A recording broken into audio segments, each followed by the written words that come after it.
like to welcome you and thank you for joining today. I have a special guest, and I am here to have a conversation with my dad and ask him a lot of questions. He has been a huge mentor in my life on a lot of different things, and is one of the, if not, yeah, he's one of the main reasons why I am here today and am able to offer you something in life that has really impacted my life and those people around me. And I wanted to have a conversation with him and be able to share his knowledge and his understanding and talk all things health today.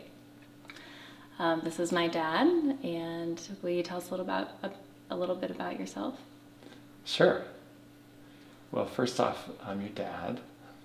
So it would make sense on one of the main reasons that you're here today. I think another thing you might be referring to is, at age 3, your mother and I got a bit of a surprise in learning that you had acute lymphoblastic leukemia, and that's a big part of my healing journey, and I know yours too. I'm sure we'll loop back to that. But I've been in medicine for, professionally, it's been my career since 1990, but a passionate topic of mine really since I was 12. So like Nicole, I had an illness very early in life that taught me to cherish health. And so I have up here on a shelf an essay I wrote in high school about the type of medicine that we're going to talk about today. So it's been something that's been part of me for a long time. I practiced a family wellness practice really for the first 10 to 15 years of my practice. Then Nicole became ill, and I went searching for answers. How did she develop this right under my nose? And how come I was not prepared to help her and had to lean on other physicians to be able to do that? One of which, we're filming this in Las Vegas, and one of the physicians was Fuller Royal, who's a homeopathic physician. And when I got him on the phone, we were in the hospital with her, he just laid out the roadmap.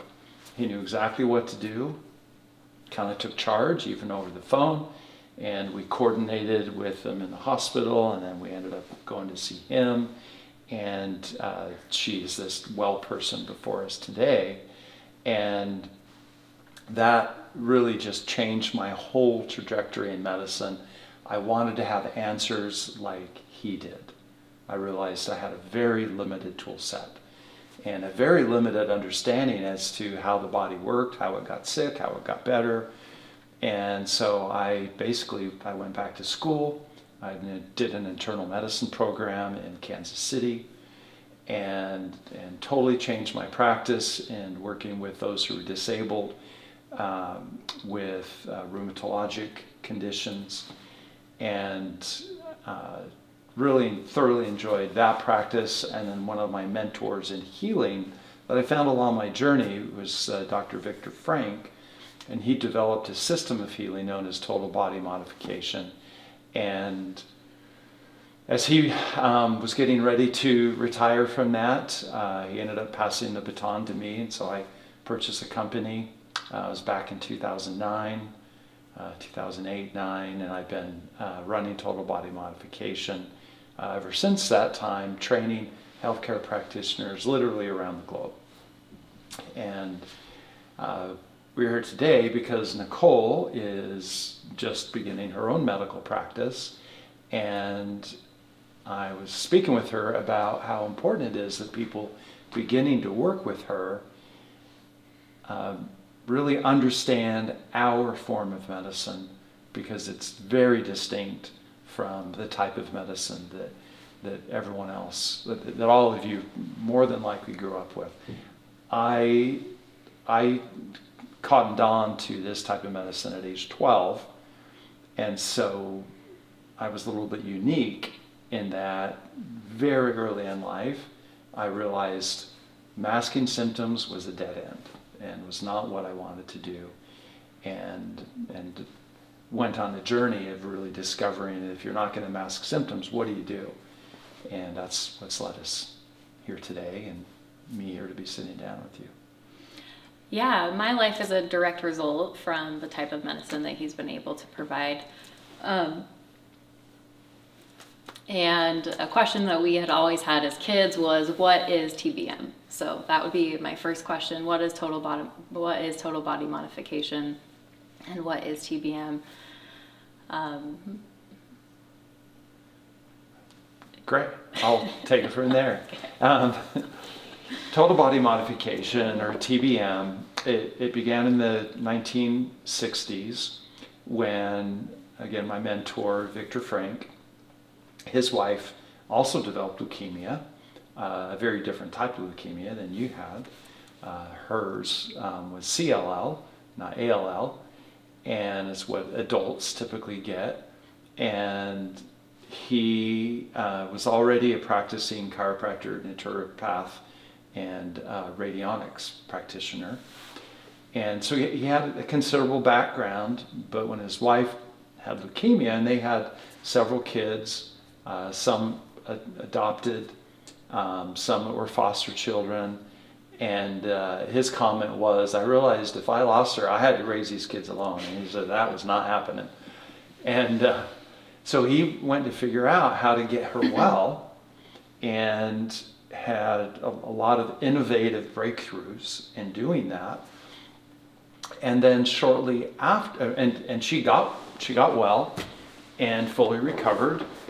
And in the process during that time, he ended up working with a disabled marathon runner, a high school champion marathon runner, or maybe he was in college, was losing his scholarship because he couldn't compete anymore. His dad was a patient of Dr. Frank's, got his son running again, and the dad said, whoa, I've taken to every specialist there is. Why did you get results when others didn't? Well, that led to Victor actually working with Jet Propulsion Laboratories in Nassau, in Pasadena, California, where he had access, again, this is in the late 60s, early 70s, had access to medical monitoring equipment that allowed him to put together an entire new way to evaluate a body, to examine a body, and an entirely new way to get instant results based on that evaluation. What is that evaluation? Essentially, we see the body like a touch screen, and it's behind you. You can't see it, but behind you, Nicole, is a body point chart. Folks at home can see that. And just like on your touchscreen phone, you can touch different apps and they will open up and you can work within them. We use the body like a touch screen. We can touch different apps, different points, which will open up and allow us to evaluate different functions. And then if we find there's a functional problem, then we go to the spinal column, where the network of nerves that's involved in regulation emits. They're all like junction boxes up and down the spine. They're called sympathetic and parasympathetic ganglia. And we can physically stimulate any of those places along the spine and impact the function that we were working with. So if I were to touch the liver, and we use an intact muscle. So if I were to touch here, I can say, give me a yes, give me a no. And then I can touch the liver evaluation point, and if it is strong, then I can move on to, let's just say, the left kidney, and we're just going to pretend it's weak. And if that were weak, I could now just stimulate along your spine. There are 3 certain points that we use for the kidney, and I would come back and I would reevaluate it, and it's strong, and I would move on to evaluate someplace else. That is the foundational innovative discovery that Dr. Frank made. And of course that led to a bunch of others and so forth. But what came out of it were answers. And when I was confronted with your illness, I didn't have answers. And TBM, I see TBM as an answer machine. If a practitioner doesn't know what's going on, we can apply TBM, quickly learn what's going on, and even better than that, we can quickly get the body to reveal to us what needs to be done to get the body working again. And so it's a very efficient way to get answers and to know what to do to improve things. So in a nutshell, that's really the core of TBM. Of course, we do a lot of lifestyle related things with that. There's some life coaching that comes with that. There's a lot of things we integrate, but those are supportive things. The core is really to quickly discover where regulation has broken down and is creating illness, suffering, and then to quickly reestablish regulation, which results in wellness and feeling better. So that's the core of that. And in the late 70s, he was coerced, if you will, into teaching. And so we've been teaching, we're in just a few years here, 50 years of teaching this system of healing throughout the world. Wow. How long does it take, if you're working with a TBM practitioner, how long does it take to restore function in the body or start to restore function? You saw the example I gave with the kidney. Mm-hmm. It would restore function to that kidney immediately. So the restoration of function is immediate. When you restore function, sometimes there's an immediate change in signs or symptoms. So let's say with that kidney, let's say there were indications of kidney infection in the urinalysis. The next urinalysis may show a completely clear finding, no indication of kidney infection. Or it might not, and it might be a few days.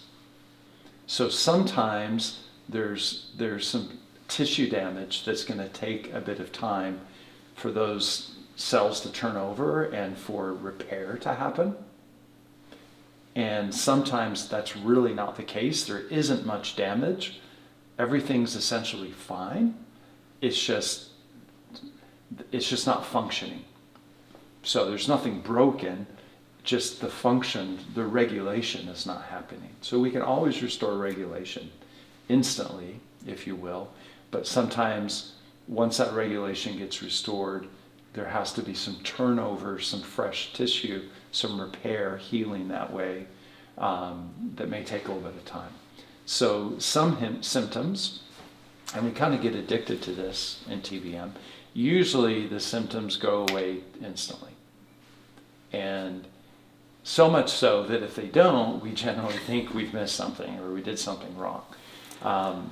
But sometimes it takes a little bit. Usually not very long. So when you're saying that you're dealing with symptoms and you're looking for function in the body that is not optimal or it's dysregulated, are you diagnosing something with that, or what is the difference between you touching the kidney point and saying something's like someone saying something's wrong with it, or diagnosing a kidney issue versus a dysregulated function? That's a great question. So I'm going to do my best to be brief with that. I'm going to tend to want to go through some history, and I'll just touch on it a little bit. In the West, there are two lineages of healing. One uses very drastic measures. George Washington, John Adams, their teeth fell out because to treat malaria, they poisoned them with mercury. And mercury causes it destroys ligaments, and so their teeth fell out and they both had wooden teeth, for instance. That's very drastic, right? So these drastic lineage has really not been very popular throughout the centuries. Then there's a whole subtle lineage, and that tends to be the professional class. So those who devote their profession to medicine tended to use drastic measures. And then there was the folk medicine or the subtle medicine group. They tended to people who were more altruistic. They just were known to be good at medicine in their communities, in their family, and whatnot. One of these, I had an ancestor here in Nevada, just a few hours drive here north of Las Vegas in what's called Spring Valley. She was alone quite often with their 13 children while my great-great-grandfather was out driving cattle. And she would leave her 13 children and travel all over the area, and it would take weeks to travel back then. So her children would be alone a lot. And because she got called out as like the doctor, she had no professional training, all folk medicine, and they didn't call the doctors, they called her. If you called a professional, you needed to be ready for crazy things to happen because they used very drastic measures. I had another ancestor, these are your ancestors as well. She called a professional doctor. She was nursing 2 children, and she was sick, and he said, what you need is to drink turpentine. And that was a very common medicine. She drank the turpentine and nursed her babies. And just a few days later, there was a funeral, one giant coffin with our grandma and it was 2 aunts. If I remember, it was 2 girls that she'd been nursing. So that's what happened. And so there was always this competition between these 2 lineages. And the professional class didn't like to be outperformed by, a lot of times it was women, wasn't always women. A lot of times it was religious figures. Priests were very common. I could name a lot of priests that have been famous throughout history and medicine. And so in the early 20th century, the professional class finally instituted a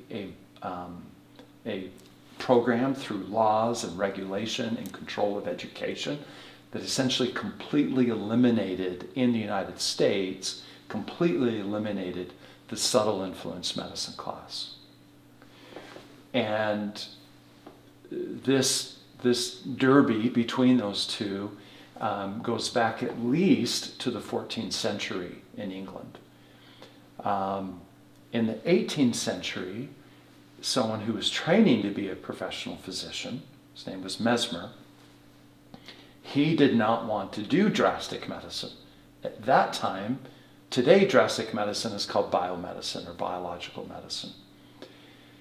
A lot of times people will call it Western medicine or modern medicine, terms like that. I don't use those terms because what we do is Western medicine, what we do is modern medicine. But we're different from them. And so biological medicine is really what they prefer to go by when you get to labeling it, as you will. Our lineage began in the 18th century with Franz Mesmer, who graduated with his professional degree in Vienna, but said, I don't want to do drastic medicine. It seems to make people more sick than well. And he actually had a physician who was a mentor of his, Richard Mead from England, mostly, I think exclusively through his writings. I don't know that they ever met, and I haven't looked to see if they would line up timeline-wise either way. But he had a priest who was his mentor named Maximilian Heil, and he was known as Father Light in Germany. Heil in German means light. So Father Light was the one who trained Mesmer in how to do a healing method that was distinct from the heroic medicine. So the point is, and from Mesmer onward, we had a professional class. So prior to Mesmer, it was always lay individuals doing folk medicine, and then you had professionals doing heroic medicine. What happened though with Mesmer is he took the folk medicine practices and he made it a professional class. And so there has been really kind of a derby between these two professional classes ever since.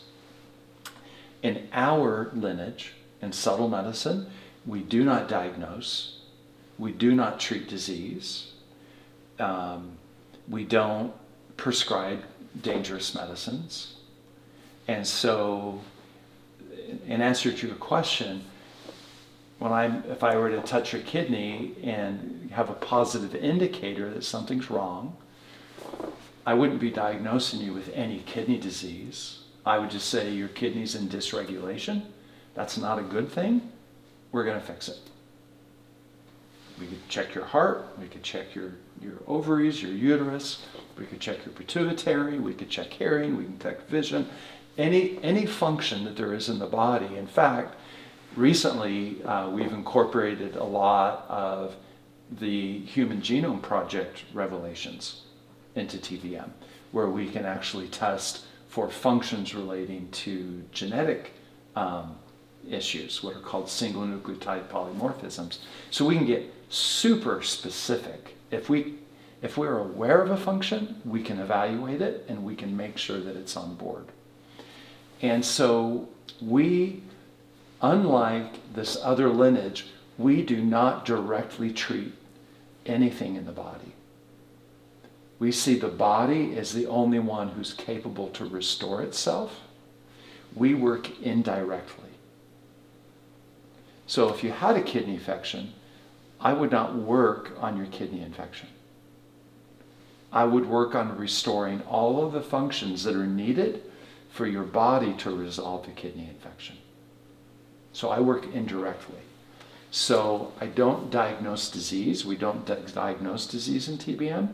We determine dysfunctions, things that are broken down, and we restore those functions, and that's where we limit. So we're really a completely different lineage, a completely different vocabulary, completely different way of seeing it, and thankfully a completely different result. Yeah, that's great. You've talked about supporting the body and getting those functions to regulate.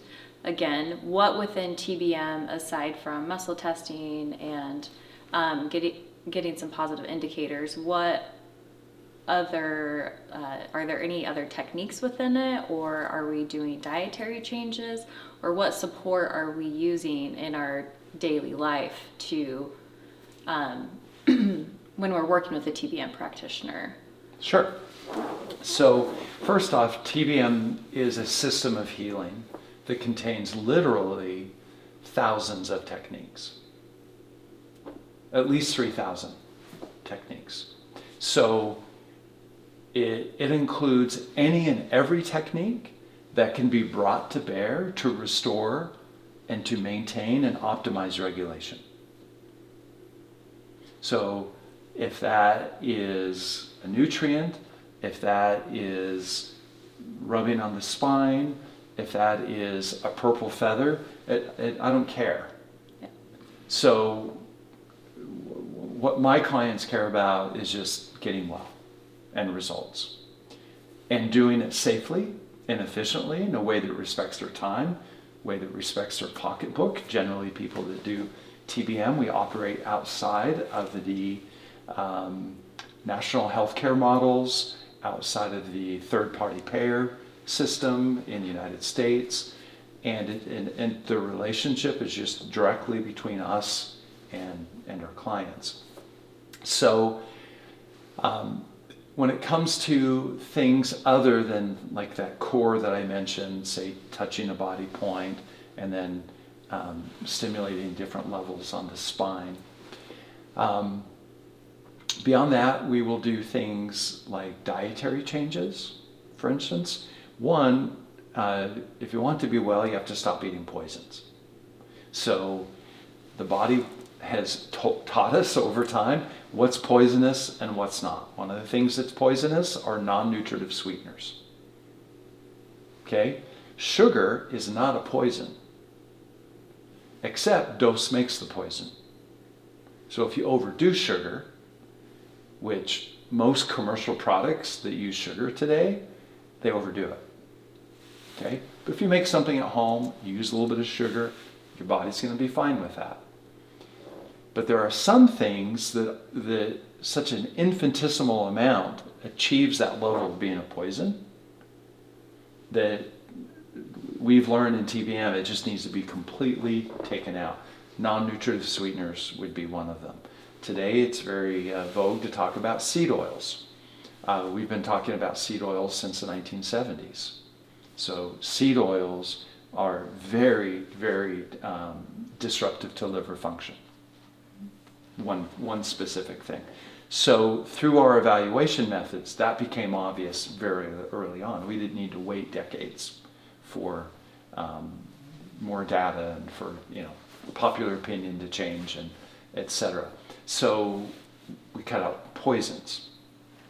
Secondly, we make sure that the diet is fully nutritive, so that foods are being prepared properly. It's very essential. It's not just what we eat, but how we prepare our food. In fact, I would say more important than what we eat is how we prepare our food. Let's just take a case in point.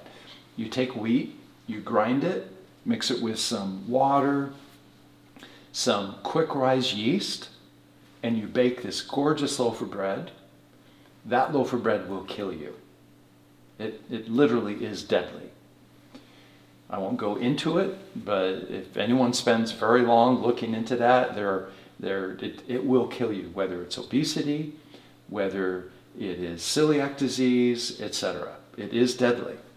However, the entire Western civilization, really, all of Western civilization was built on wheat bread. So how does something that would kill you? Well, because of the way they prepared it. So they use long fermentation methods, not quick rise yeast, long fermentation methods, which completely transformed the macronutrient profile. Virtually none of the original carbohydrates, fats, and proteins in wheat are found in, let's say, sourdough bread. So that's just a case where how something's prepared is actually more important than what the original ingredients were that went into the food product. In addition to that, though, we need a broad diet. We completely disavow any isms: vegetarianism, veganism, paleoism, gluten-freeism, whatever. There's so many different diets. We let the body inform the person and the practitioner working with them, inform us what is needed to nourish a body. So we make sure that is there. And we really use the full spectrum. So we are very omnivore in TBM. Some things, for instance, like beef, generally 9 ounces a week is enough. That's not all that much. Some people are like, well, I like to be vegetarian. I'm like, well, you can essentially be vegetarian except 9 ounces a week of beef. And what's funny is a lot of them will like, well, beef is, whatever. And then they take their carnitine supplements. And I'm like, well, what the hell do you think carnitine is? That's beef. It's just powdered beef, highly processed, at any rate. So we make sure that there's a full diet, and we don't do elimination diets. If you're eating a certain food and having a reaction to it, we want to fix that reaction rather than say, well, just don't eat that food for the rest of your life. Or move to another part of the continent that doesn't have that shrub in it. We don't do that. Every symptom is asking for a correction. If something's wrong, the body will let you know with the symptom. Now, historically, going back, hundreds, thousands, millions of years ago, when symptoms appeared, something was wrong. And when the symptom disappeared, it was now right. And you could trust that because we hadn't developed a cystification to cheat the system. So eventually we learned, wow, if we take white willow bark and we do an extract from it and concentrate it, we can get this salicylate extract from it that eventually we called aspirin. And so you could take that extract and the symptom would be gone. Well, what was the natural thing to do? Well, okay, things must be right again. But no, they're not right. You're just no longer aware that things aren't right. And so what's going to happen over time when something's wrong and it doesn't get addressed, it's going to grow and create new problems. And so as we got more sophisticated, we got more and more sophisticated with symptom suppression, with clipping the wires to the fire alarm, if you will. And the drastic medical system, the biomedical system, is all about making you comfortable with a body that is increasingly sick.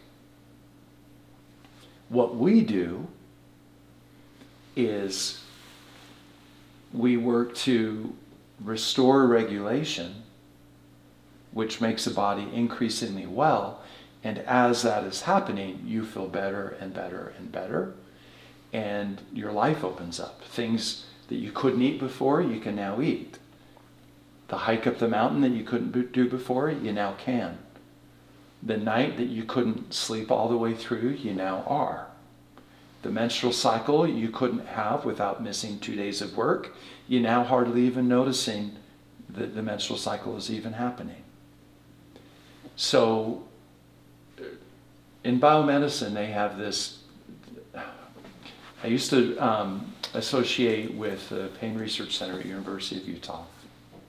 And I learned, I was surrounded by just very brilliant PhDs and very brilliant MDs. But I learned that there was this assumption that they were operating on. And these assumptions, I feel, are one of the main reasons that the medical systems in virtually every country on earth aren't producing health. Because they all seem to have this assumption. One, you're never going to be healthier than you are today. So your body will never work better than it does right now. So therefore, all we can do is replace the lost function or make you comfortable with the lost function. So if your thyroid isn't producing enough thyroxine, the basal thyroid hormone, then we'll just give that to you. Because your thyroid will never be any better than it is right now. What we would say in our form of medicine is, well, let's see if we can get the thyroid to make that hormone again on its own, rather than just assume it will never get better. And using that example, from my experience, it's nearly always able to start producing it, unless it's been surgically removed or irradiated or something like that. So the first assumption, the body will never be better. The second assumption is that the patient or client will not do anything on their own to be better. So if you need to make some dietary changes, you need to not stay up playing video games till 3 a.m., if you need to start exercising, if you need to smoke less or whatever, you can't count on that. That's not going to happen. So you don't even include them in the process of getting well. It's not a team approach. But in TBM, it's a team approach. We cannot restore regulation unless we work together. It completely collapses if it's all just on me. Because I don't use drastic measures. I use subtle measures that require a team effort. So the second assumption is that the client will do nothing to help themselves. The third assumption is the client will not spend any of their money unless the government healthcare system, or in the United States, the third-party payer will cover it. So if there is a therapy that's needed, but that's considered experimental or investigational, and it's not covered, that the patient will not pay for it themselves. What we have found is people are eager to do whatever it takes to get well. And if your fees are reasonable and you're honest, you're doing right by your clients, they'll be gladly to pay for things that produce results. So we actually come from the assumption that, one, the body will get better, and that's what we're working to do. Two, the client will team up with us and will work with us. And three, we will use things that aren't necessarily mainstream and established by accepted evidence or what have you, provided there's good reason for it and it's producing results. So we're kind of like an uncle. We're in a completely different approach to health and wellness, and people who come to us need to be prepared for that and to appreciate that and be ready for that distinction. The Nazarene used the parable that you don't put new wine in old bottles. Back then, the wine bottles were leather, and I think they used stomachs from goats and so forth. And you put new wine in and you seal it off, and when it ferments, it expands, and that stomach, if that's what they used, will stretch. And then as the wine matures and all the yeast cells die and collapse, that pressure goes away, but now the stomach is all hard and brittle. But you can open the top and you can pour the wine out. Well, if you put new wine into that and seal it and it starts to ferment, it just busts the old tissue, the old leather, the old bottle, because it can't stretch. It's lost its elasticity. And it's that way for our care. A person needs to come to us knowing we're not going to directly seek to eliminate a symptom. We're going to use symptoms, amongst other things, to alert us to loss of function. We're going to work to restore that function, and we're going to use the symptom as feedback that we're on the right track and that things are doing better. So we have an entirely different relationship with symptoms. Symptoms aren't something to be eliminated, and that when they're eliminated, that we're going to call that well. Symptoms are used as an indication something's wrong, and the diminution of that symptom indicates to us that things are getting right. And when that symptom is completely resolved, we've got things completely right. So we use symptoms. And again, I just want to reiterate, if you equate absence of symptoms with health, and what you do to get rid of the symptom doesn't restore the function, you now have a dysfunction that's happening in your body that is growing and affecting you, but you're now numb to it. And over time, what's that going to develop into? Cancer, heart disease, diabetes, chronic insomnia, rapid weight gain. Like where's that going to go? And so that's why we don't play that game at all. So we tough it out. Okay? We tough it out. We don't mask the symptoms. We do the hard work sometimes that will bring about a restoration of function. But because we've been at this, in TBM specifically, for over 50 years, we're pretty fast at it. You generally don't have to tough it out very long. And the results speak for themselves and spur motivation. When we see progress, it's pretty easy to stay the course. It's when things aren't changing that it gets discouraging. You talk about using symptoms as a tool to know that we're on the right path of regulating function.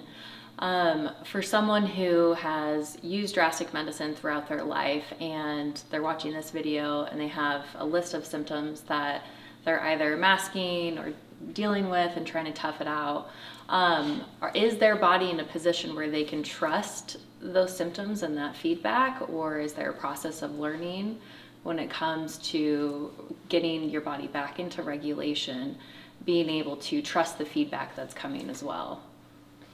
If you're doing things to stifle symptoms, no, you can't trust it. And if you're doing things to stifle symptoms, first off, the body has the capacity to stop any symptom instantly. Every symptom is there because the body chose to put it there. And it chose to put it there to let you know something needs to be done. And if you just eliminate it, the symptom, without doing what the body wanted you to do, now you can't trust symptoms. You just totally, thrown the whole system really into chaos. And so the feedback isn't accurate. So in order for anything really, let's just use a drug as an example, to make a symptom go away, it has to take over the mechanisms that produce the symptom. And so for a drug to, for instance, let's say the symptom is you measure your blood pressure and it's 200 over 135. So okay, it's high blood pressure. That's the symptom. You take a drug and now it's like 130 over 90 or something like that. And you're like, okay, I just fixed my high blood pressure. Well, you've changed the blood pressure. I don't know if I would use the word fixed. You've changed it, but the reason the blood pressure wasn't right has not been addressed at all. And so that's not being addressed. What's that going to lead to? Secondarily, you've just overpowered the body's control of its own blood pressure and imposed a certain blood pressure parameter upon the body against its will. What damage did you in the process of doing that, and are you doing ongoing day after day after day? And what's that going to lead to? So you not only didn't fix that original dysfunction, you just added a whole bunch more dysfunctions on top of that. And what's down the road on that path? So with my requirement, not all TBMers are this stringent. I encourage them all to be, is to only work with people who are very committed to stop masking symptoms for the rest of their life. Trying to restore regulation in a body where drugs are being taken that disrupt and damage regulation. It's like trying to patch holes in the roof while someone's running around up there with a big javelin poking new ones at the same time. It makes no sense. If you want to use drastic medicine as your model, you like the results of that, if that's what you want to do, great. If you're ready just to give that up, we say that the only time drastic medicine is justified is if death or permanent disability would result if it were not used. So for instance, with you, with your leukemia diagnosis, you had a very short period of time to live unless very drastic measures were taken. That was recognized, and so we took those drastic measures. Those drastic measures didn't heal you. Those drastic measures bought us time to heal you. And so once we got out of the hospital, we went to someone who knew what to do to heal you. And that was Dr. Fuller Royal here in Las Vegas, right? And so I'm not saying there's never a place for it. Sometimes we're in those situations. But by and large, the only winning move, if you know the end of the movie War Games, the only winning move is not to play. Back in the 90s, the vice president of marketing for the American Pharmaceutical Association at their convention stated for every dollar that is spent on biomedicines, pharmaceuticals, $1.83 is spent on cleaning up the effects of that dollar that was spent. That's a great business model. If your customers, for every dollar they spend with you, are forced to spend another $1.83 to counteract the effects of that dollar, you've just earned, $2.83 right out of the gate, right? But that $1.83, it starts the process all over again, right? And and it's like Kelly and Casey Means are have been all over the news lately, and they're advising RFK Jr. with Make America Healthy Again. And this is a statement that they often say, and that is, there's nothing more profitable than a sick child, because you have the rest of their life to just make all sorts of money off of that. And so for me, if that's the system you want to do, then so be it.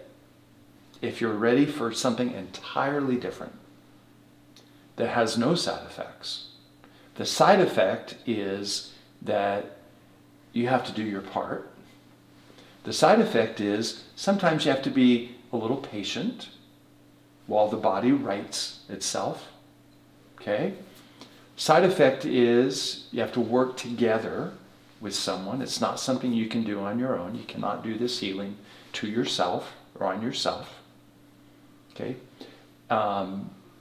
We regulate one another. If you study the field of attachment research, James Cohen's work,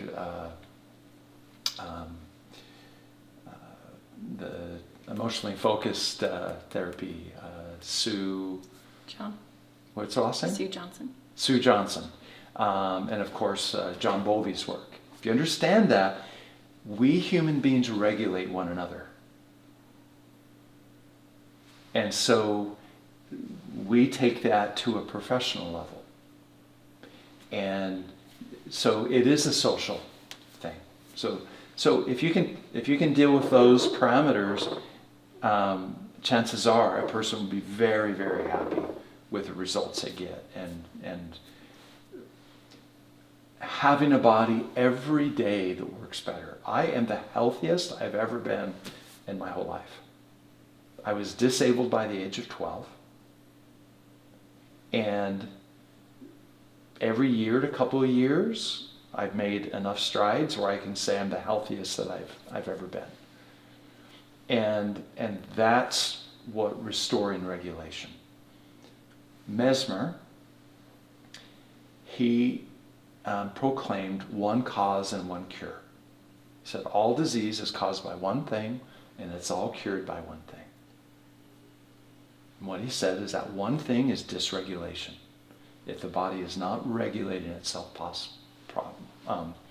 properly, that is the cause of illness and suffering and disability and pain. And if you restore regulation, that is the one cure.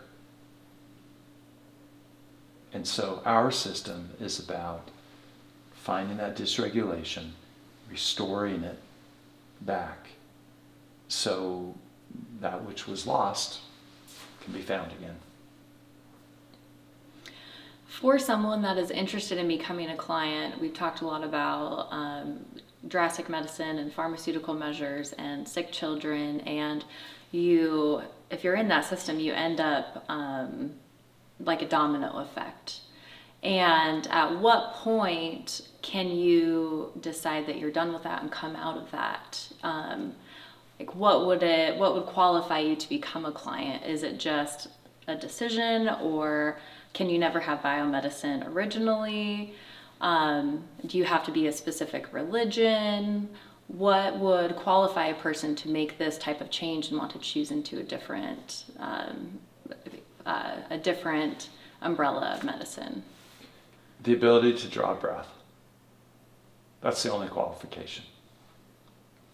The burden on the practitioner is to make sure that there's safety. So if someone is in the hospital, intubated, right? Yep. You don't just disconnect everything and whatnot. So, it's an extreme example, but there has to be safety. So the first thing is safety. The Latin phrase that's a lot of times attributed to Hippocrates, prima non nocere, which is first do no harm. And that's supposedly part of the Hippocratic Oath. It's actually technically not, but people think of it as the Hippocratic Oath, and they sure as shit do not practice it. You will never find in the drastic medical lineage where first do no harm was something that was practiced. I know some might be a little upset at me saying that, but I'm just telling you, you look at the results and that's never been the criteria. In our lineage, it's always been the criteria.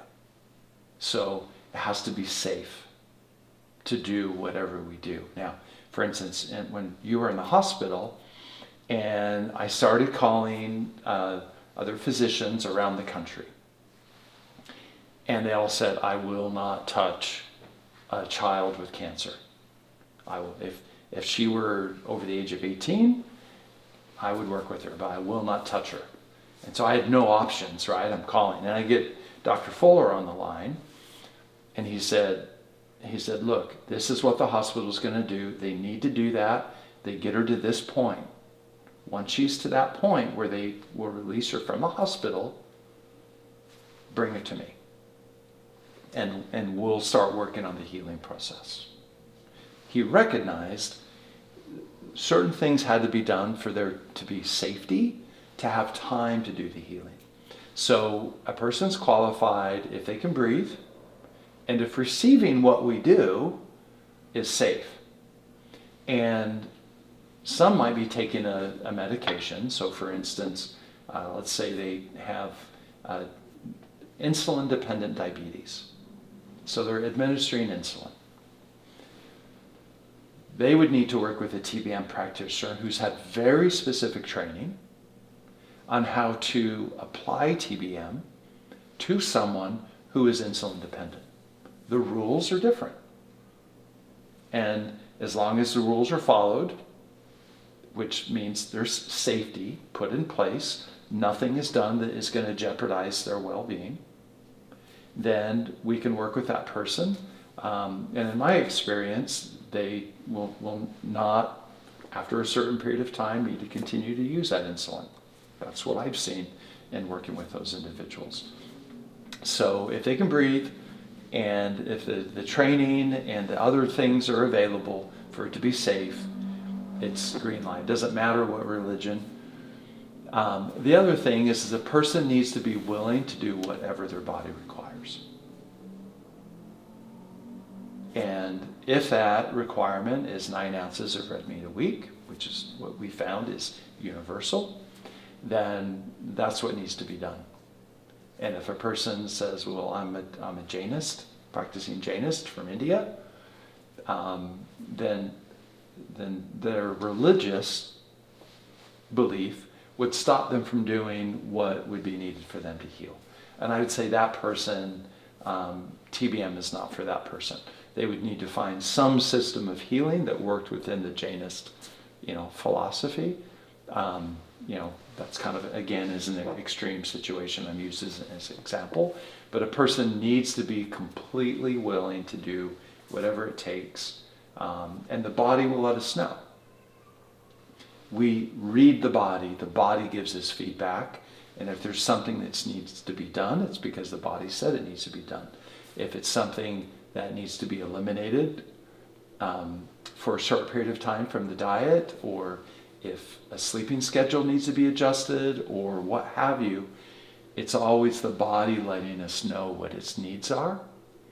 It's not, well, in my opinion, you should do this, and so I'm going to tell you what to do in my opinion. We actually don't.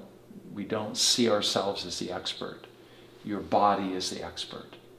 We are body whisperers. We have a system of evaluation that lets us hear the messages from the body, directing us on how to respond. We do our best to respond. And then the body gives us more feedback, and we respond again, and more feedback. And that is it's a communication. In fact, you asked earlier, what is TBM? I could also just say it's a form of communication. Just like a cell phone is a form of communication that wasn't possible 100 years ago. TBM is a form of communication between two bodies, mine and yours, if I'm working with you, that allows us to achieve things that couldn't be achieved prior to its development.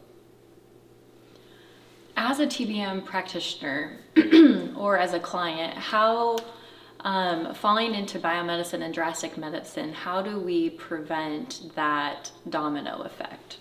So you said TBM has around 3,000 techniques. Are TBM practitioners taught how to just use this one last form of medicine until it dries? Or are they capable of,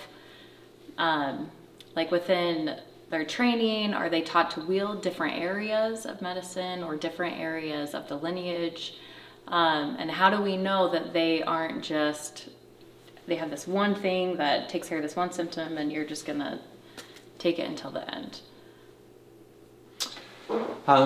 So because we've been at this for over half a century, formally as total body modification, and really prior to that for several centuries, we've learned a lot of things, and we've developed answers, and we've gotten better at getting solutions implemented quicker.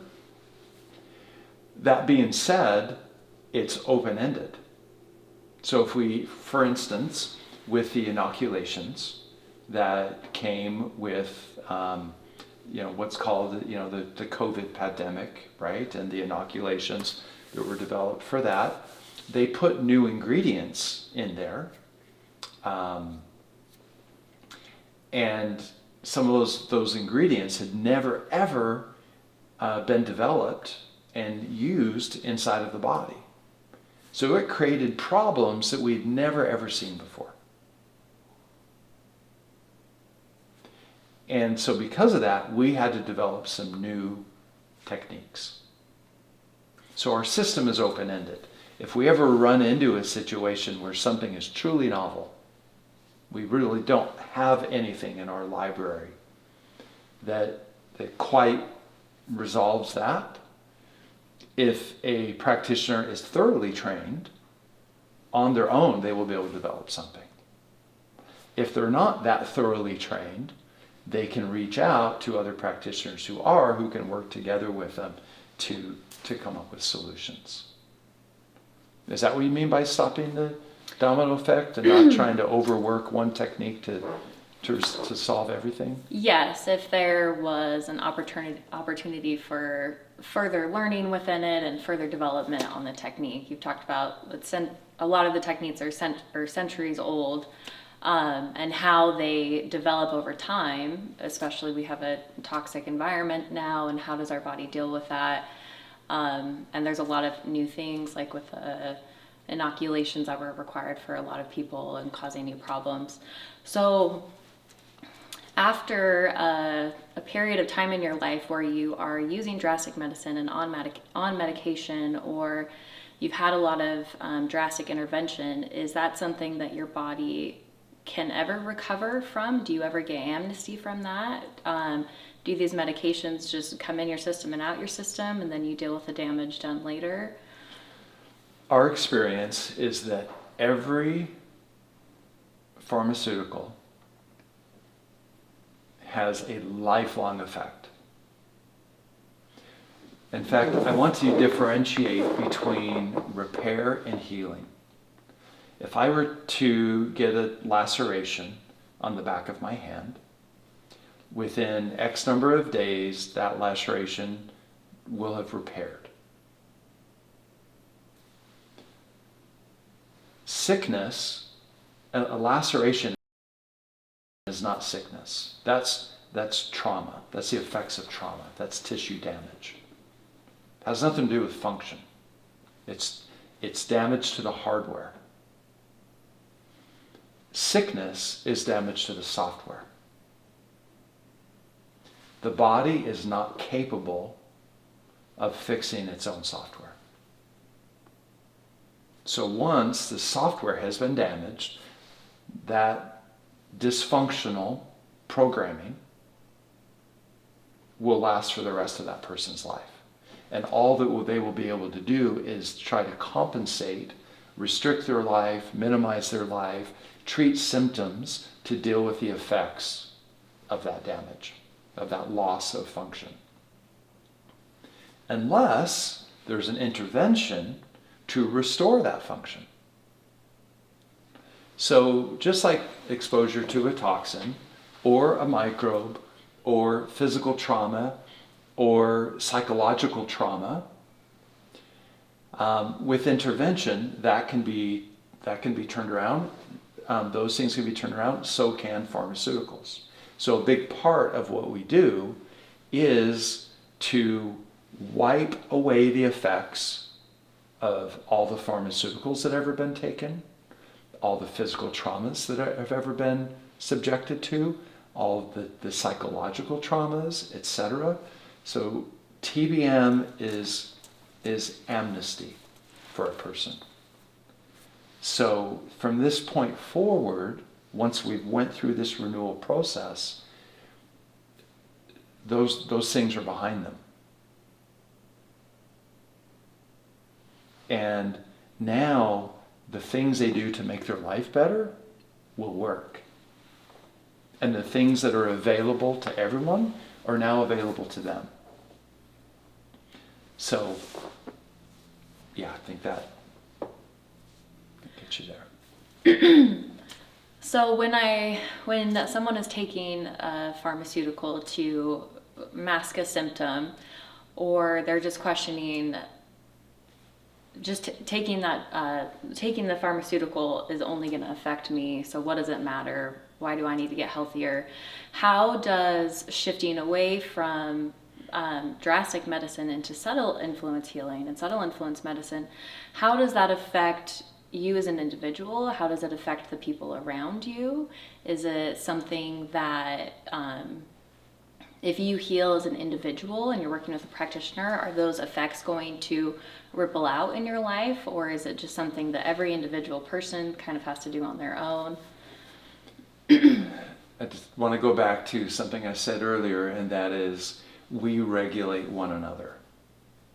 That's what we do as human beings.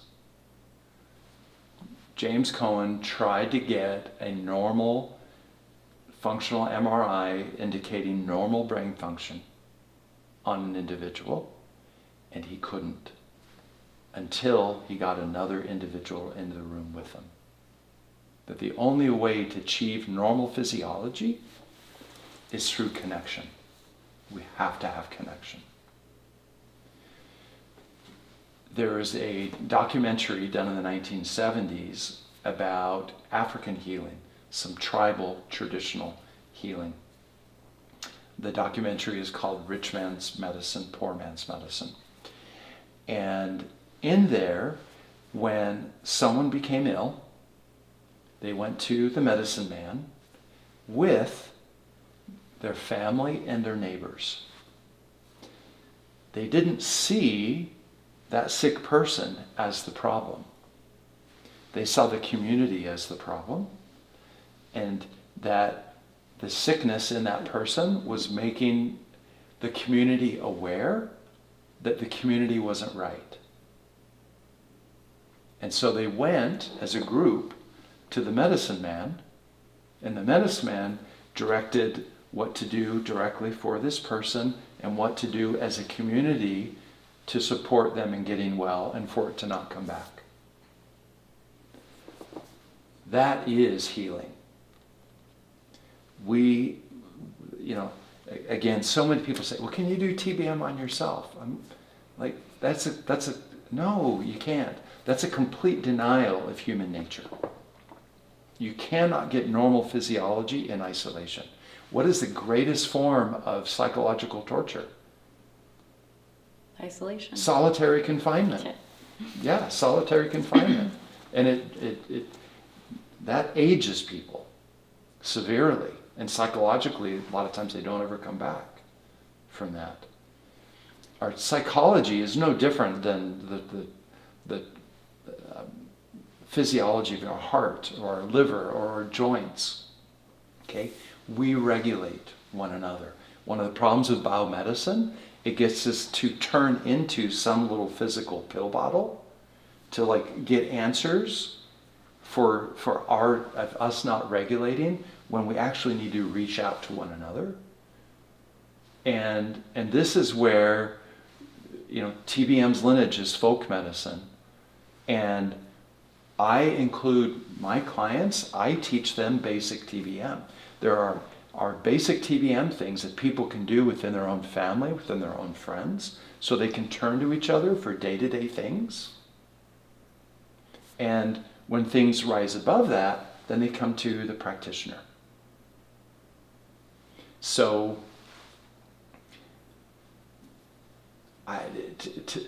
if there's anything we need more in our society today, it's meaningful connection. And to me, that's the biggest problem with biomedicine. It's severing these connections. Whether it's Botox that turns off the emotional brain centers that drive the expression of motion on the face. Therefore, communication can happen. Most of our communication, you're sitting there right now, not saying a whole lot while I'm talking, okay? But everything I say to you, you're mirroring back to me on your face. And that's informing me, and we're engaging this way. If you're using Botox, that gets shut off. And that connection and that dance can't happen. Same thing happens if you take Advil, Tylenol, aspirin, those types of things as well.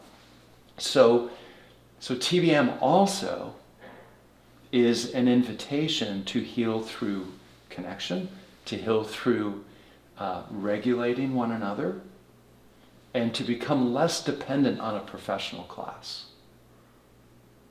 And to use a professional class when it's called for, but to develop independence of health. If health isn't something we can really maintain independently most of the time, we're not very free, are we? No matter how free we are, how free are we if we can't get through a day without a pill that requires 3 countries and, a dozen people taking their cut along the way for us to have it to be able to take it? How free really are we? So I'm veering off track a little bit, but I'm wanting to speak to really the depth and breadth of what is possible, and what those of us who who fully embrace this perspective are able to benefit from experience. This is one of the things that piqued my interest in becoming a practitioner. I am a mother of 2 children, and there was a lot of things that would kind of go wrong that were difficult when I first had children, and nursing and runny noses and fevers and infections. And I had to call on my dad and some other TBM practitioners quite often to help get them back into regulation. And learning that as just a mom, I could learn these tools and implement them in my daily life and not have to reach out constantly for somebody. It is a really inexpensive form of care that is cost effective and gives great effective results. And so is there limitations on, we talked about as long as they're breathing, so you can do TBM on kids, on infants, and is it an expensive form of healing in biomedicine? From experience, you spend thousands and tens of thousands of dollars, and I'm sure that was the same experience because you flipped the bill for my cancer treatment. Is this form of healing in medicine, is it something that will also break the bank? Is it something that is going to be around for the next 100 years? If I were to implement it in my life, can I depend on it being there?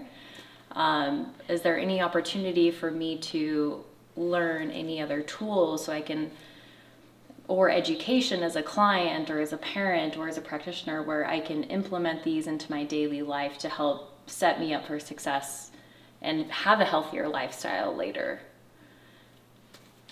Our type of medicine requires personal effort. So, 1, to personally receive the benefits. 2, for it to continue to be in existence in society. So the professional class of drastic practitioners, biomedical physicians, and the whole pharmaceutical industrial complex wants us to not exist whatsoever. And they exert tremendous effort to do that. You look at the censoring that was done during the whole COVID era. Okay, if you said anything against, what the pharmaceutical industrial complex wanted to be said, you were deplatformed, you were debanked, you lost your hospital privileges, etc.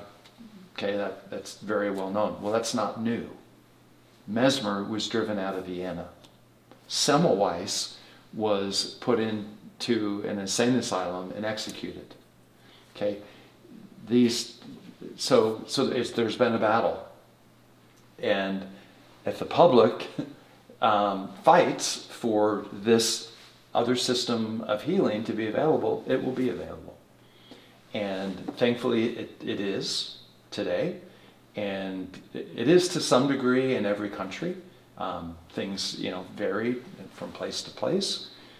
I practice a fair bit in Thailand. There's very little competition between their things. They can move back and forth very freely and so forth. It's not like we find here or in Europe and so forth.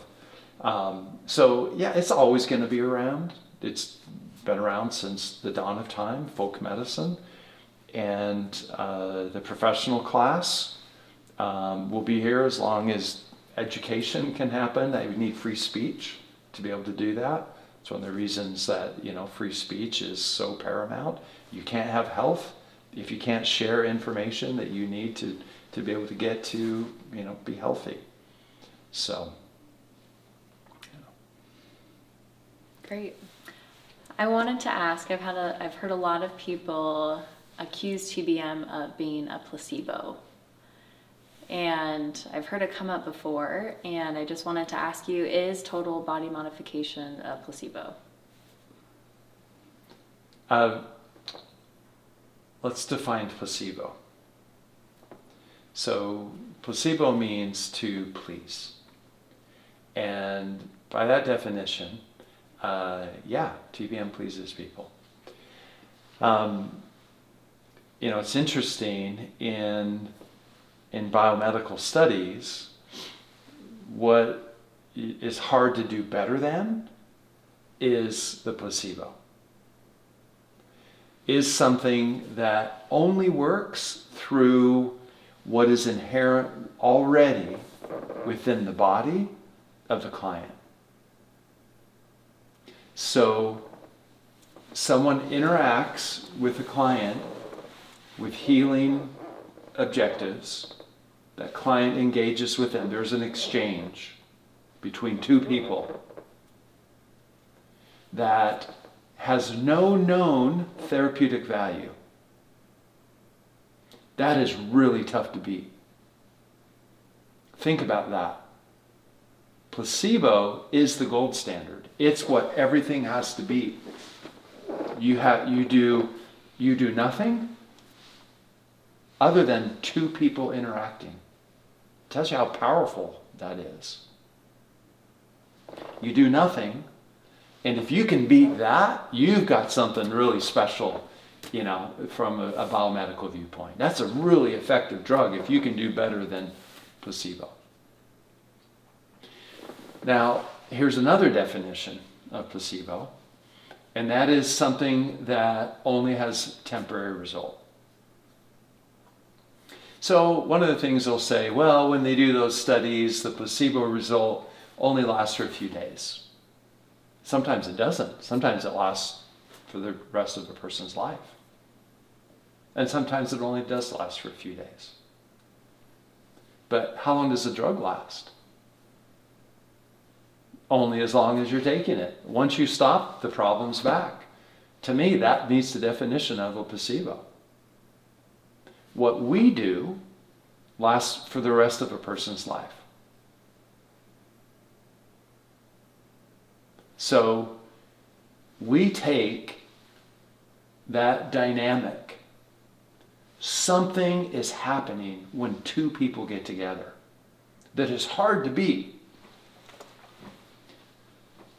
Viktor Frankl said TBM is the tips and tricks of the old healing masters dressed up in modern day computer language, allowing us to do by intent what they were only able to do by accident. So what happens in a placebo exchange in those medical studies? It's mysterious. It's done by accident, right? Sometimes nothing seems to happen. Sometimes there's a temporary result. Sometimes there's a lasting result. Well, our lineage, Mesmer and forward, we apply the scientific method to that. And we do that by intent. Two of us get together, and it's very focused. It's very reproducible. It's very efficient. So we essentially do the same thing that a placebo does, except ours has a lasting benefit for the rest of a person's life. When I was in medical school, I worked in Viktor Frankl's office. While I was there, I received TBM for poison ivy. In my early teens, I got exposed to poison ivy, and my head looked like a pumpkin. I don't know if you've seen these photos, but no. we took pictures back then. It's not even funny. It looks so bad. I was so miserable. And my parents took me to a drastic medical practitioner, and I think he gave me steroids and Benadryl, I don't know, whatever. And told my mom if I got exposed to poison ivy again, I would probably die. I would have such a severe reaction. That was the most severe reaction he'd seen, and if I got exposed again, I might not survive. And so, I guess about 9 years later, I'm in Viktor Frank's office, And they're like, is there anything you want us to fix for you? And I'm like, well, yeah, poison ivy, blah, blah, blah. I have to avoid it, and I like to hike and be outdoors, so I'm always kind of scared about it. And they said, oh, yeah, we have a way of addressing that. And he got this little vial that said poison ivy on it, and it's a radionics vial. It's actually just water with electromagnetic frequencies embedded into the water. And so they used that to do their evaluation and do their correction. It took like 3 minutes. And I got exposed like 40, 50 times. I used to do a lot of whitewater rafting and kayaking, and I would walk through and drag my boat and walk through poison ivy all the time. Never had a reaction. Then I had a severely traumatic psychological experience where in front of an audience I lost my voice, and if I went to speak I could hardly stand. The pain was so severe, and my entire livelihood was based on my ability to speak. I had to not talk for a solid 2 weeks to calm down the inflammation. And that shock triggered a whole bunch of dysregulation. It was very traumatic for me. I got exposed to poison ivy, and I had a reaction to poison ivy. So it'll last a lifetime unless something comes along and throws us into dysregulation again. So part of what we teach in TBM is how to have these things last a lifetime. You know, if you drink a whole bottle of Jack Daniels in one night, yeah, some dysregulation is going to kick in as a result of that. That's going to way exceed resilience. Anytime we exceed the resilience or the stress limit of any particular function, that function breaks. That's what drugs do. They break a function to take control of it. But it's what trauma does: physical trauma, psychological trauma, chemical trauma, microbial trauma, etc. And so when resilience is exceeded, the programming fails. Why does it do that? It's actually a defense mechanism. If you plug in if you're running your hair dryer and your curling iron in the bathroom, it can trip that little GFI, the breaker, right? Nothing short of resetting that breaker will bring it back. Once dysregulation happens in the body, nothing will bring it back until it gets reset. And that requires an intervention. It requires another person. It can't be done through diet. It requires another person. We are the remedy. Human beings are the remedy for other human beings. That ultimately is the message of TBM. We just take it to a level of medical science to help people in really, severe need. But on a day-to-day basis, that's it's a dynamic we can all draw upon all the time. And I've forgotten what your question was. Did I even answer it with all of that? Yes, a placebo. Okay.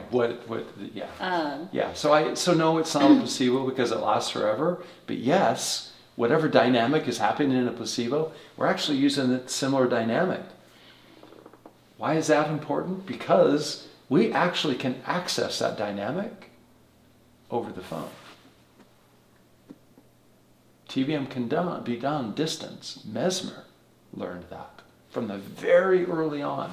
Back then, TBM was called magnetic healing. And they learned very early on you could be very distant from someone. They would do experiments just in the other room, but they would also do them in other towns. And so we have found if we have a voice connection, we can get very consistent, reliable results. Because whatever is happening, now I have my models. I think it has to do with memory consolidation and memory activation and reconsolidation of memory patterns. Okay, so I could talk all day long about the science behind that and so forth. That's my best guess as to what's actually happening. Okay? But ultimately, I'll have to just say I don't fully know, other than the outcome is amazing. And it's safe, and it's pretty easy to do. It's not all that hard to learn if someone wants to devote themselves to learning it, say it's a career, or just learn some fundamental things to use with their family. So, yeah. You brought up something else that I wanted to talk about. What is resilience? You had talked about it's like the demand on the body and you're exceeding the demands. Over time, when you're restoring regulation in the body, does that change the level of stress that your body can handle? And does it change your level of what would generally throw you into dysregulation? How do you, over time within doing total body modification, does that threshold change at all? Yes. And in fact, that's the whole purpose. Why does the body regulate? It's to maintain homeostasis. What threatens homeostasis? Well, John McEwen introduced this term called allostasis, and that is that which threatens homeostasis. So that bottle of Jack Daniels, drinking a whole bottle of Jack Daniels, that threatens homeostasis. Not eating for a week threatens homeostasis. Falling asleep with your cell phone next to you in bed threatens homeostasis. So the body has the ability to deal with stresses, but if the stresses are greater than what the body can neutralize, it loses control of homeostasis. So resilience is the capacity to maintain homeostasis in the presence of allostasis, or in the presence of external stresses. So one of the things you have to learn is to work within your body's resilience. And when you do work within your body's resilience, our resilience grows. But when we avoid certain things that, for comfort purposes, like we cut out food, or we cut out social experiences, or what have you, then it tends to shrink. So if we honor our resilience and we're constantly pushing to expand it, TBM is here to support that. So we eventually have a very full diet. We have a very full social interaction. We have a very full career, etc. Like all the keyboards on the piano can now be played again. And I call that circles, not squares. I find as soon as someone says, well, I can't eat this, you wait a while and they can't eat something else. You wait a little longer, they can't eat another thing. I had someone come in to me, the only thing she could eat were avocados. That was it. That was her only food. Everything else she ate other than avocados made her sick. Wow. And so we got her eating a full diet. That's one of the greatest, things, and it's actually pretty easy to do in TBM. It's one of the more just delightful things to do. It's kind of the low-hanging fruit as a practitioner, is to reopen someone's diet back up. So we can quickly move through food sensitivities and restore lost digestive functions that created the problems with those foods in the first place. And so respecting our resilience but pushing those boundaries, it's like this circle can grow when we just exclude certain people, exclude certain diets, exclude traveling, exclude fitness. I have bad knees, so I can't, whatever. You start doing that and it starts to shrink.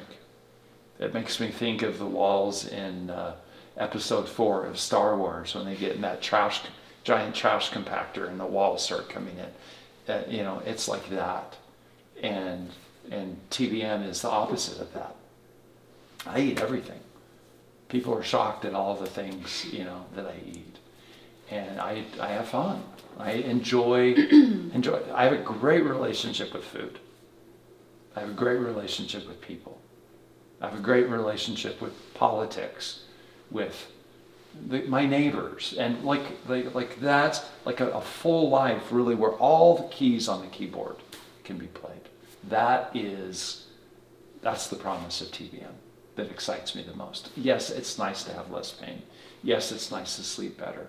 Yes, it's nice to not have constipation. But ultimately, that's not what life is about. Absence of pain, absence of constipation, sleeping through the night. Life's about engaging with other people, engaging with the world, experiencing a sense of joy and gratitude.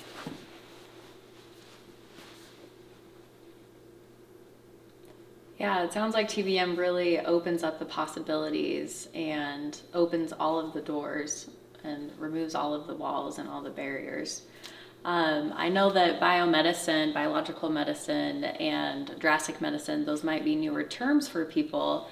And earlier last year, we had a conversation where I had to make a list of every medication that I had taken throughout my whole life. And my dad had kept all of my papers and all the studies and everything that I had taken during cancer, my cancer treatment. And as an adult, I had left my parents' nest and kind of did my own thing and had my health get off track and taken pharmaceuticals, and even despite on how I was raised. And what is something that was really mind-blowing to me is for someone that has had very limited pharmaceutical intervention and drastic medicine intervention and biological intervention, my list of medications was huge. And it is surprising to see how embedded biological medicine is in our daily life, and how there's going to be some fear for clients in losing this safety net in their mind for digestive, allergy, and antibiotic, Botox, filler, pain medication, topical pain medications, weight loss medications, sleep, and all of the fear that comes with choosing to do something else and choosing to only use that when your life is threatened or permanent disability is threatened, and choosing to live a fruitful life where you have unlimited potential. Is the fear something that's addressed in care? And is there an emotional component that's included when we're regulating your system throughout doing the TBM care with clients? Well, the first thing I want to say is all of those things are not a safety net, they're a crutch. A crutch can sometimes look like it's a safety net, but it's not. And the only true safety net is a self-reliant body. You want to have a safety net? Have a body. I've not taken any pharmaceuticals since I was 19. How old are you now? I'm 60. And that's the safety net. Yeah. And I can run 10 miles, no problem.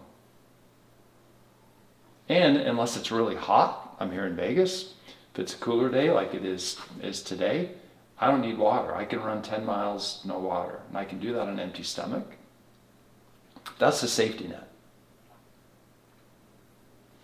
When you have a body with a very high level of resilience, that's the true safety net. As far as working through, yes, there are a lot of fears that come up for people with things. And yes, we have a lot of very simple, very painless approaches to move through those things very quickly. I remember when I started running, I started to run and I had this almost like panic feeling like I was going to die. So I only started running in 2014, 13, 14. So when I finally was able to run, because remember I was disabled at the age of 12, and running was something, even though I was doing a lot better, I could never run. Finally really got some good help in 2014. And so I could physically run. Psychologically, I felt like I was going to die.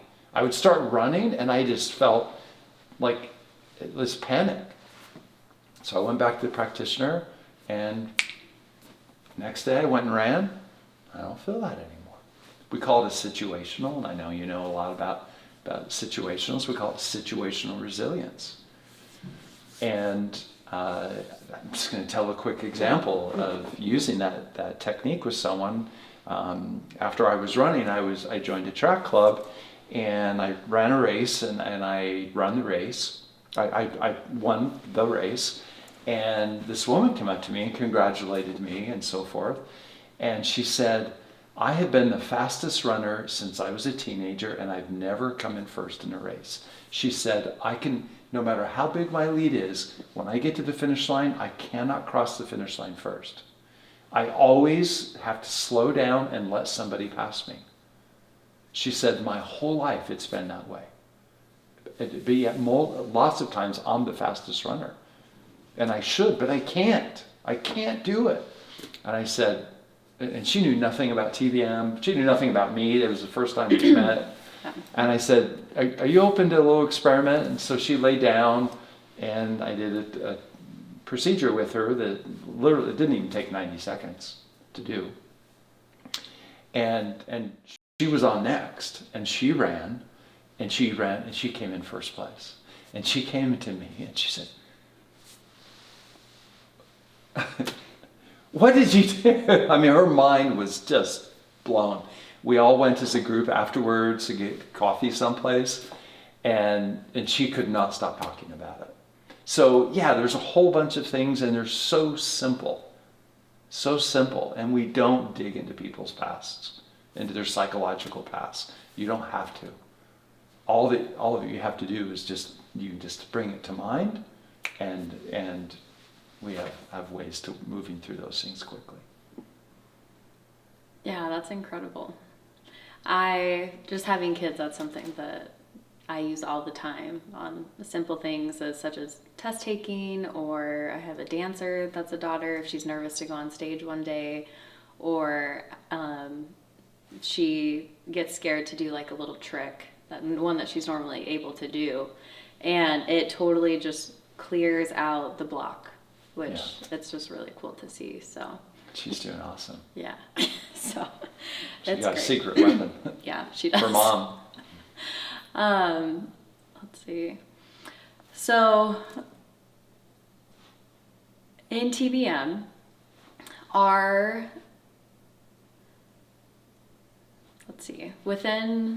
within total body modification, it is our duty as a practitioner to see value in each human life and dignity in each human life. Well, that's the whole drive for me. I'm of the opinion every human being has a priceless contribution that they and they alone can make. Every human being. And it cannot be transferred. It won't just be delayed and done by someone else. It will never, ever happen.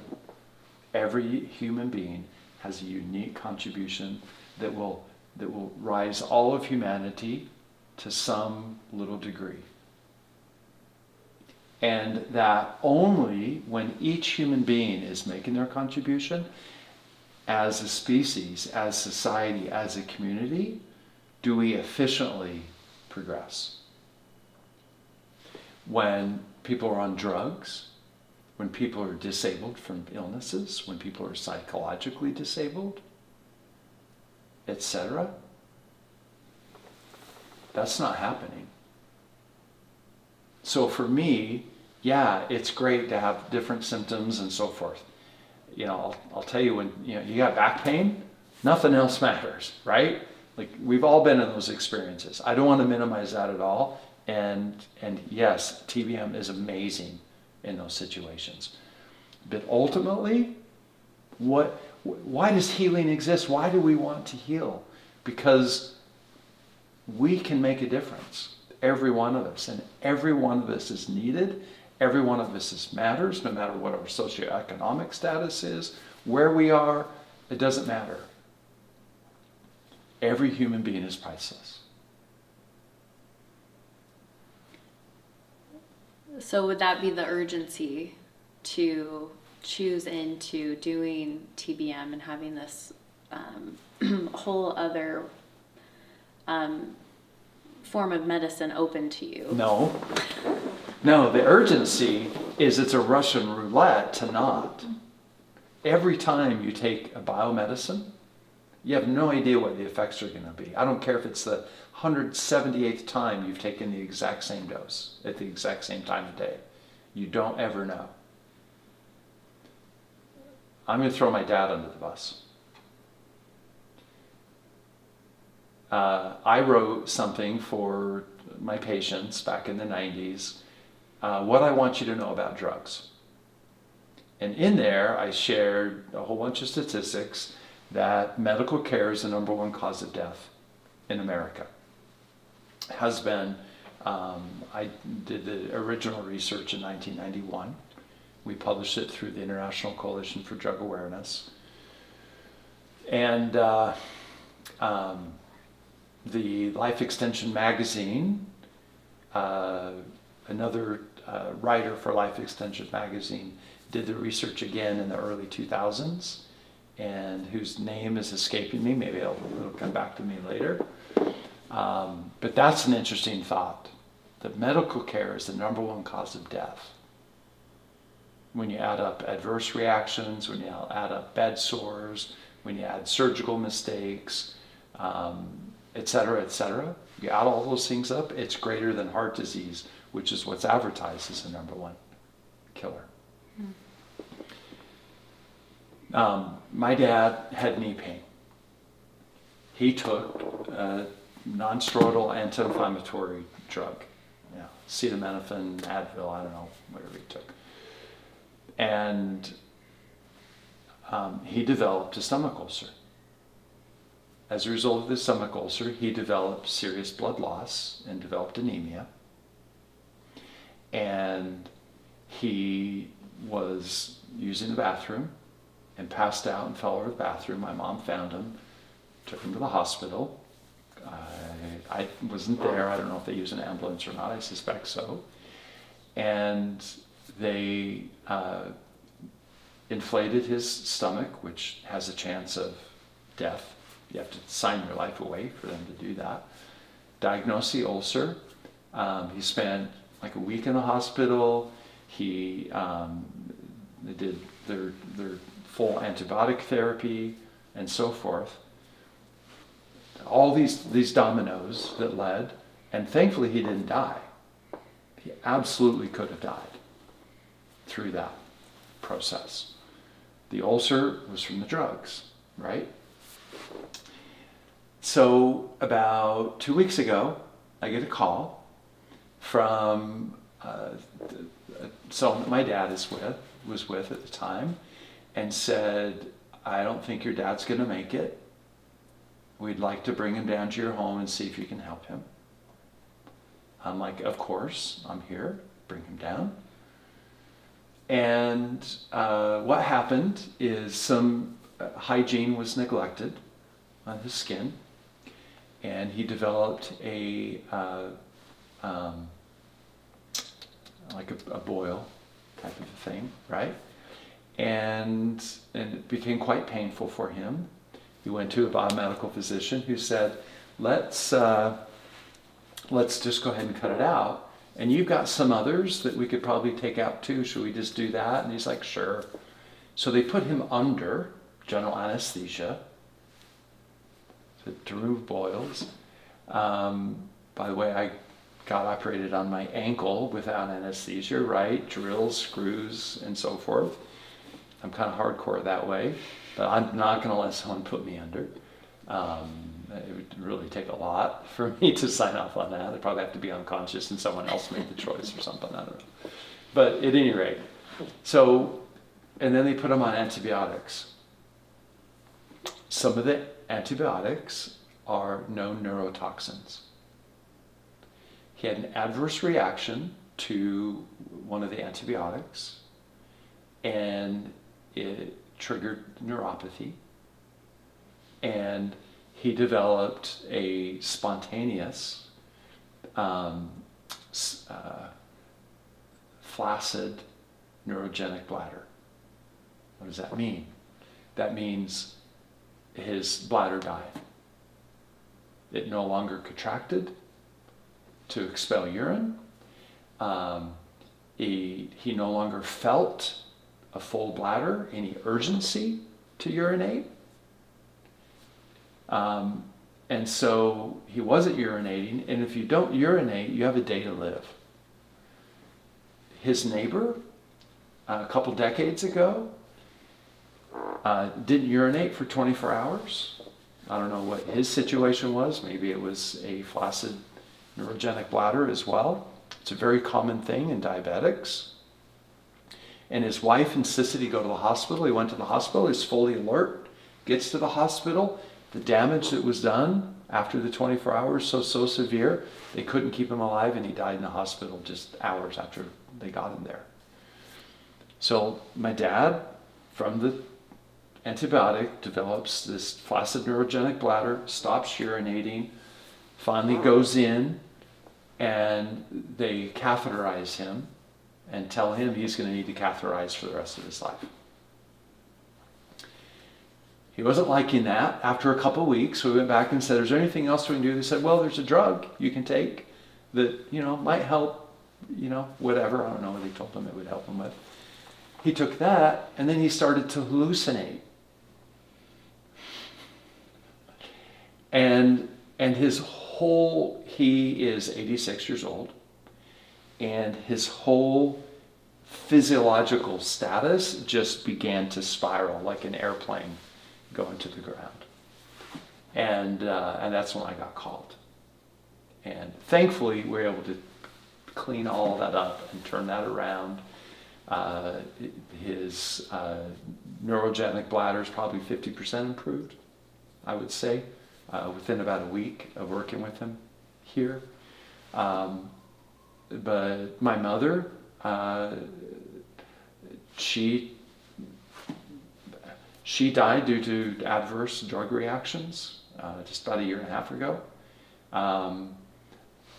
For me, the urgency to step into working to restore regulation and watch the symptoms melt away on their own, out of that world where this scorched earth policy is taken to get rid of symptoms and you just take whatever comes with that Russian roulette, that the only winning move is not to play. For me, the urgency is that's not safe. The International Coalition for Drug Awareness is the reason that there is a black box warning on all antidepressants. What does that black box warning say? Suicide risk. Okay? Our organization got over 500 families to testify before the FDA. We finally got the FDA said, okay, we'll look at it. They got Columbia University look at it. We were just asking for it to be a warning for youth. Columbia University looked at it. They came back and they said, it's all ages. And we only wanted SSRIs, and they said, all antidepressants do this. Increase the risk of suicidality. It is too risky. That is the urgency in my mind.